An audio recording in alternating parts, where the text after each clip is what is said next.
नमस्कार, welcome to my YouTube channel पे आपका स्वागत है। तो हम आज देखने वाले हैं भाई, एक गांव की छोटी सी कहानी है। तो उसी कहानी के बारे में आज हम पढ़ते हैं। तो आप लोग इस बात को भाई ध्यान से सुनना। तो चलो हम स्टार्ट करते हैं।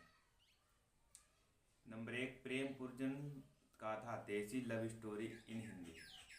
तो इसकी भाई देसी मतलब एक जो प्यार मोहब्बत के ऊपर ये कहानी लिखी गई है, तो वही है।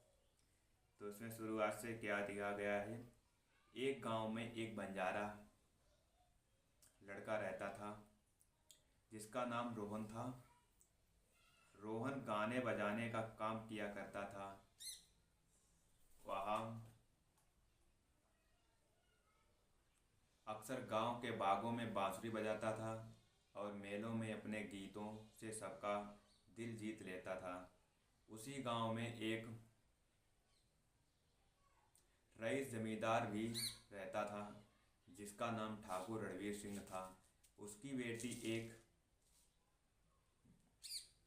भी थी जिसका नाम चांदनी था। चांदनी सौंदर्य और संस्कार की अटूट मिसाल थी। एक दिन गांव में मेला लगा जहां चांदनी भी अपने दोस्तों के साथ गई। मेले में बांसुरी बजाने की प्रतियोगिता चल रही थी जिसके चीफ गेस्ट ठाकुर रणवीर सिंह थे। इस प्रतियोगिता में रोहन ने ऐसी बांसुरी बजाई कि सबका मन मुग्ध हो गया। ठाकुर रणवीर सिंह ने खुद अपने हाथों में रोहन सिंह को पुरस्कार दिया। इस दौरान चांदनी भी वहां मौजूद थी।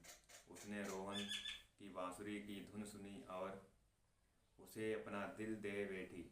रोहन को भी पहली ही नज़र में चांदनी से प्यार हो गया। दोनों की आंखें मिलीं और धीरे धीरे परवान चढ़ने लगी। रोहन और चांदनी अब छुप छुप कर गांव के बाहर बागों और हाट बाजारों में एक दूसरे से मिलने लगे। लेकिन कहते हैं ना कि प्यार छुपाए नहीं छुपता। एक दिन ठाकुर साहब को भी इस रिश्ते की भनक लग गई। ठाकुर साहब को यह रिश्ता कतई बर्दाश्त नहीं था। उन्हें विश्वास नहीं हो रहा था कि उनकी इकलौती बेटी एक बंजारे के प्यार में कैसे घिर सकती है। यह सोचकर ठाकुर गुस्से में तिलमिला उठे और उन्होंने चांदनी को घर में बंद कर दिया। ठाकुर रणवीर सिंह ने अपने गुंडों के साथ रोहन के ठिकाने पर गया जहां सभी बंजारे रहते थे। उन्होंने रोहन को अपने गुंडों से पिटवाया और उसे गांव छोड़कर जाने की धमकी दी। ठाकुर ने कहा, अगर तुम चांदनी को जिंदा देखना चाहते हो तो आज रात ही यह गांव छोड़कर चले जाओ। रोहन ठाकुर की धमकी से डरता नहीं था, लेकिन अपने प्यार की सलामती के लिए वह गांव छोड़ने के लिए राजी हो गया। चांदनी को जैसे ही इस बात का पता चला, वह जैसे तैसे उस कमरे से भागकर रोहन के पास पहुंच गई। लेकिन किस्मत ने उन्हें धोखा दे दिया। लोगों ने उन्हें पकड़ लिया और ठाकुर के हवाले कर दिया। क्रोध की अग्नि में ठाकुर रणवीर सिंह ने रोहन को गुंडों से मरवा दिया और प्रेम को अपनी आंखों के सामने मरता देख चांदनी भी प्राण त्याग दिए। लेकिन प्रेम अमर होता है, जो मरकर भी नहीं मारता है।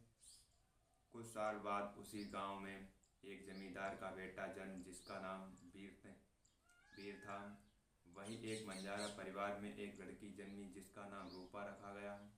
समय बदला पर रूही वही थी। दोनों को बचपन से ही एक दूसरे की अधूरी प्रेम कहानी सपने में दिखाई देती।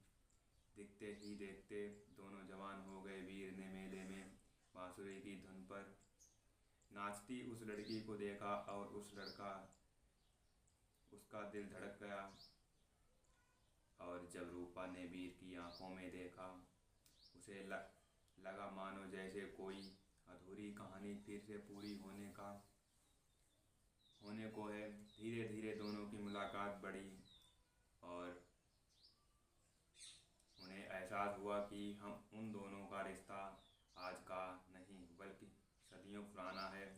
लेकिन इस बार भी फिर वही समाज की दकियानुसी सोच उनके प्यार के आगे आड़े आ गई। इस बार लड़की बंजारा थी और लड़का जमींदार का बेटा था। वीर के पिता को ये रिश्ता बिल्कुल बर्दाश्त नहीं था।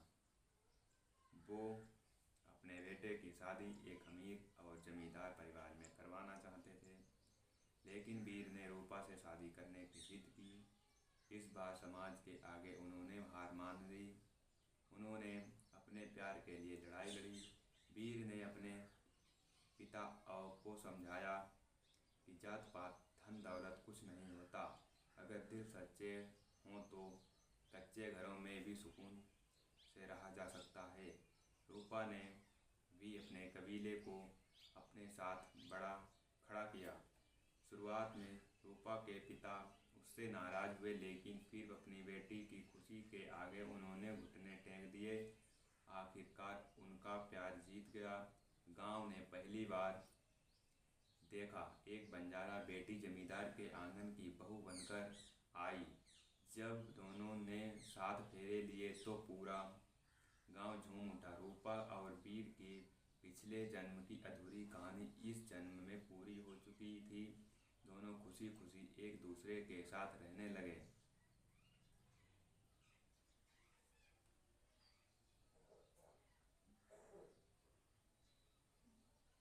यह कहानी एक लड़के और एक लड़की की जिंदगी की राह कुछ अजीब मोड़ों से मिलती है।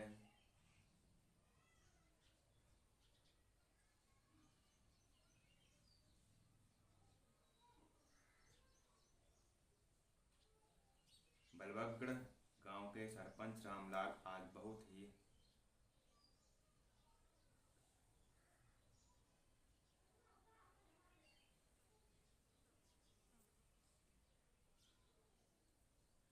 यह कहानी एक लड़के और लड़की सॉरी हाँ आरव एक अमीर परिवार का लड़का था जो देश की सबसे बड़ी यूनिवर्सिटी में पढ़ता था। उसके पास सब कुछ था, अच्छी गाड़ी, पैसा, दोस्त, सब कुछ। लेकिन इतना कुछ होते हुए भी उसके मन में अजीब सा खालीपन था, जिसे दूर करने के लिए वो अक्सर पढ़ाई में लगा रहता था। ओके भाई, यही इतनी कहानी थी। तो